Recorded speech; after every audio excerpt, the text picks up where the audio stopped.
Let's start with the upcoming election. What are your expectations?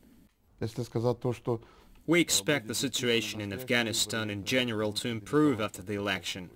Will it be a real election? Well, it's a bit too far stretched to call it that. There are places where the election will really happen, but there are also places under the Talib's control where people will definitely be forbidden to vote, and there will be a set of measures to stop them from going to the polls.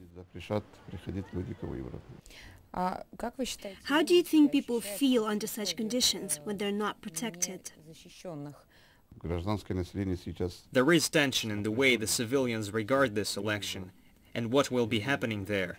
We hope everything will be peaceful, but still, there is tension, and there were explosions almost every day over the last several days. What do you think will be the results of this election? The result will be positive. It doesn't matter how people vote. What matters is who counts the votes. And there are people who know how to count and announce the outcome. What is your personal opinion on the presence of foreign troops in the country?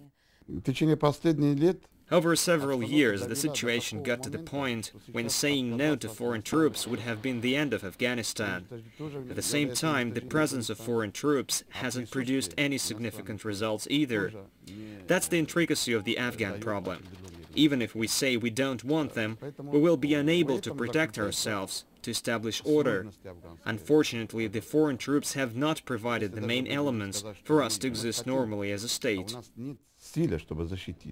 If there was a possibility to appeal to the international community for help, what would you ask for your country? First of all, we would ask for independence, because the Afghans are able. After the pullout of Soviet troops, Najibullah was able to manage the state independently for about 5 years.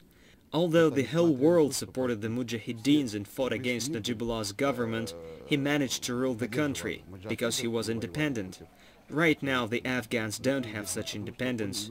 Historically, Afghans have been warriors, but now, when they have a different commander, or maybe another man, or a ruler, or an ulterior government over them, Afghans can do nothing. Realistically speaking, what, in your opinion, does the new future of Afghanistan look like? As for the nearest future, nothing is clear. If the existing policy carries on, they will probably continue to establish order, although it will be difficult to do so unless there are some fundamental decisions to solve the existing problems, since an overwhelming majority of Afghans don't believe and doubt that the international community really wants to establish order in Afghanistan. This mistrust towards the international community and to the presence of foreign troops in the country leads us to the situation when many Afghans live in fear. There is no security, and there are signs that the mistrust is still there.